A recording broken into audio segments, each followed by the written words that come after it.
Chris Bosh and the Miami Heat going up against the Dallas Mavericks.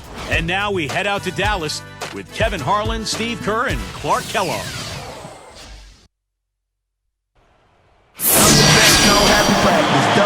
The week is starting off right. Monday night, and 2K Sports presents the NBA.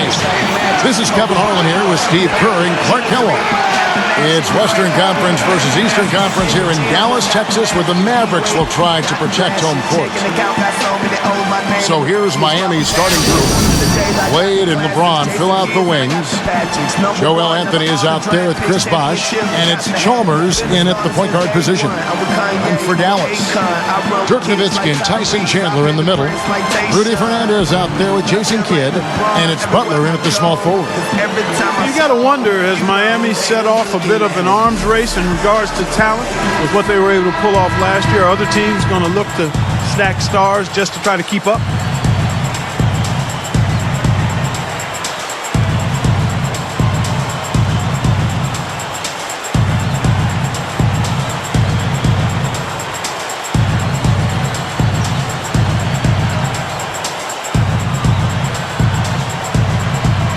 And it's the Mavericks to start out. Now Kidd.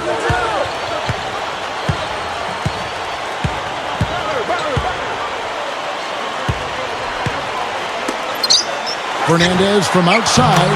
Good in the assist to Kidd. You brought up the stars wanting to play with each other. You know, Steve, it seems like that is the trend now in the NBA. Well, I think every player wants to play with great players. It's all circumstantial, really. If you're a free agent and there's a team with cap room and you've got a partner who you want to play with and you can work it all out like Miami did, then that's great. But I think those circumstances are going to be few and far between.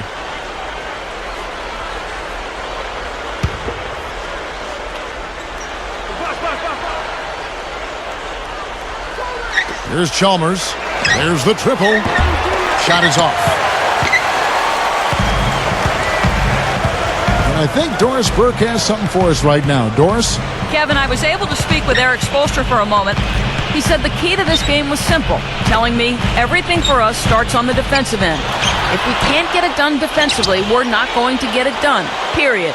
He was pretty emphatic about that, as you can tell, guys.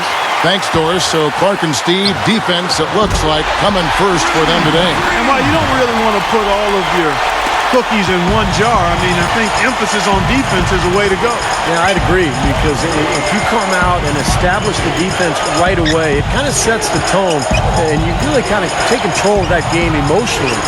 And Miami has possession after the Mavericks pick up 3. Anthony is called for a loose ball foul. That is his first foul of the game. Udonis Haslem, he's checked in for Joel Anthony.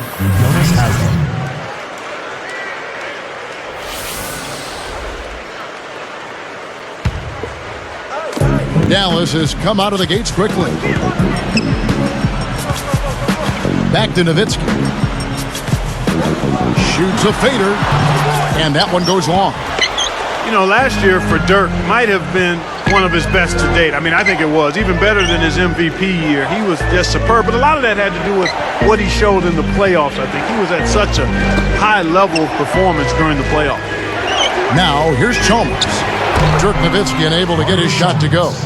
You know, he seemed a bit cold. The shots haven't been falling for him early on. Well, back to Dirk, he was in consideration for another MVP, Steve, finishing right in back of Rose last year. Well, he made a pretty good case for himself. The best field goal percentage of his career, and was a force for Dallas all season long. They had that incredible postseason run. And if it hadn't been for an injury at midseason, which cost him about 10 or 12 games, I believe, I think Dirk might have won it. Now, here's Chalmers. Wade outside. Dishes to Chalmers. Chandler against LeBron. Bosh, 18 feet away. Good, and the assist goes to LeBron. Another Coach of the Year winner here, and Rick Carlisle, he took the award back in 2002 when he was with the Pistons. He's proved since then that he knows exactly what to do in leading the team no matter where he is. Here's Nowitzki. Kidd, defended by Chalmers. Shot from the low block. Kidd, no good. Miami trailing. Back, Clark, to what you were saying about Carlisle, he has shown flexibility in his style, too. You know, Steve, he's changed up a little bit from what he was earlier in his career. Yeah, he's adapted to his talent base, basically. His Detroit teams were really defensive-minded, but he's been able to thrive playing a more up-tempo style in Dallas with the Mavs. Nowitzki outside. He's guarded by Haslam. And the basket by Nowitzki. Nowitzki's got his first basket of the night. The Heat trail by 3. Dallas really played a lot of zone defense last year. I thought it worked out well for them, especially with the personnel they brought in. Tyson Chandler manning the paint really helped that club. And Miami calls their first time out of the game. Steve, back to Dallas. Sometimes a team needs to find an identity on defense. They found that last year with the zone. That was a little clever trick, Clark Kellogg, that Rick Carlisle, the coach of the Mavs, inserted in that team. Yeah, I agree with you. I mean, the zone, it fit their personnel. You can't overlook the impact that Tyson Chandler has had on their defensive disposition. They have guys that have length. They can cause problems in the passing lane. So the zone defense just made some sense.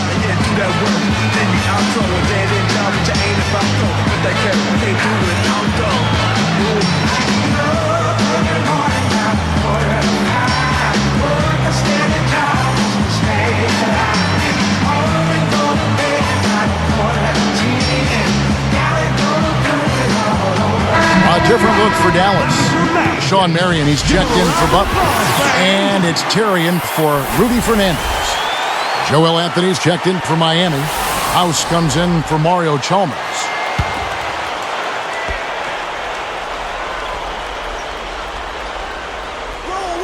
Here's Haslam. And 2 free throws coming up as he misses that one. Drawing the whistle and a lot of contact there. Dirk Nowitzki picks up that one. Boy, isn't it good to see Udonis Haslem back and healthy after missing most of last season with a foot injury. He's a guy who's really been the heart and soul of this Miami ball club over the years.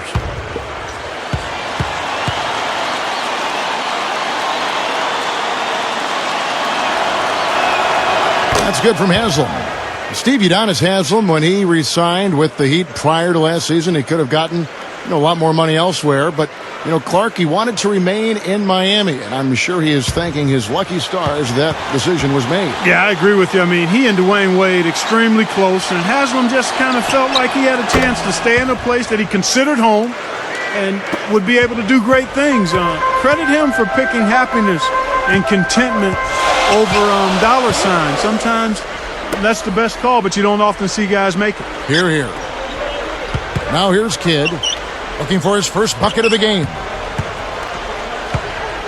Just 5 to shoot. Marion backing down. Anthony with the block. Shot clock violation. Heat ball.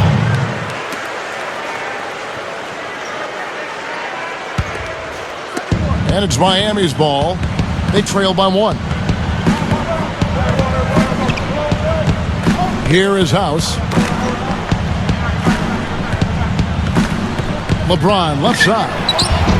And unable there to get the go-ahead bucket. I think he caught a glimpse of the defender out of the corner of his eye because he just seemed to lose his focus there for a moment. Out of bounds. And they'll keep possession.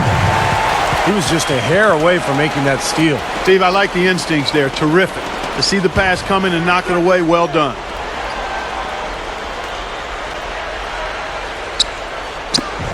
That's tipped and stolen by LeBron. Moving the ball, and that one's good. House. 20 seconds left here in the first quarter. And here is Kidd.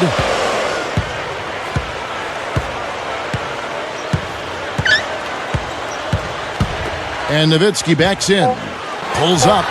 And a great assist by Kidd as that one goes in. And that's what he does. I mean, he takes advantage. If you're going to play poor defense, he's going to get a hoop easily. Both teams have it going here early and still close through the first quarter. Mavericks lead by 1. And the difference to this point has been defense. This club has really gotten after it, and that's what's gotten them this lead. Well, there's nothing that's gone up that hasn't been contested so far. It's more NBA coming your way.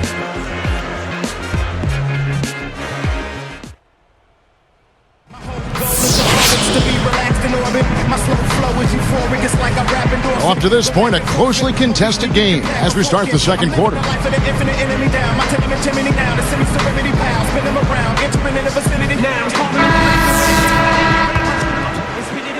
Here's Chalmers. Fellas, it's no secret that Dallas isn't afraid to spend or go into the luxury tax, but in their march to get better, they haven't been very careful with the contracts they've given out. All fueled up and ready to go. Let's reset the lineups courtesy of Gatorade as the second quarter gets going. On the floor for Dallas, Haywood and Dirk make up the front court. J.J. Barea is out there with Terry, and it's Marion in at the 3 spot. Now here's Terry, following the miss by Chris Bosh. Clock at 6. Terry the pass to Nowitzki. And Bosh picks him up defensively. And again, Dirk Nowitzki. Nowitzki's got the first basket of the second quarter for the Mavs. Back to what you said about the Mavs, it seems they can't find the right center to fit them, and they keep giving out dubious contracts. And Steve, you know as well as anybody being in the front office, and Clark, you too at the Pacers. I mean, it's 50-50 a lot of times. Yeah. You just don't know what you're going to get. Yeah, you got to manage those acorns. Steve? Yeah, the personnel decisions are always difficult, especially when it comes to big money deals. But I thought Tyson Chandler really solidified that center position for Dallas last year. Let's check out what Doris Burke has for us. Well, Kevin, the Big Three all uniting in Miami was seen as a bit of a triumph from the players' point of view. In a sense, the players got a chance to pick where they wanted to play as opposed to the owners having control of where the players played. In a sense, wrestling away control from the owners. Whether or not that trend continues in the NBA, we'll see. Guys? Thank you, Doris.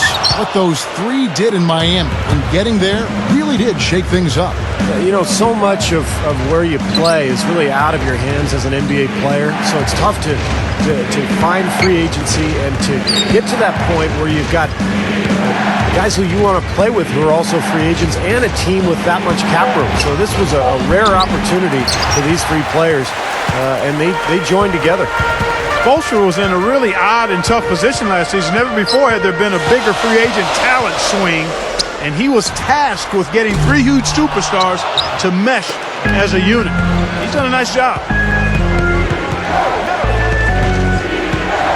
Now, here's Chalmers, guarded by Barea. Just his first attempt. Anthony's shot is off. Back to Spoelstra because he was the first coach, Steve, to deal with that much talent. He had some very unique situations pop up along that road. Well, he sure did, Kevin, and he had to coach that team under a microscope all season long. The basketball world was watching, and that Miami team went through some ups and downs, but in the end, I think Eric Spoelstra did a fantastic job, and he looks to be one of the bright young coaches in this league. And the Heat call time here. Well, the big story, of course, a year ago for Miami was the formation of the Big Three, LeBron, Wade, and Bosh. And although it took some time for those 3 to click, eventually they figured it out. And some changes here for the Mavericks. Tyson Chandler is checked in for Haywood. Butler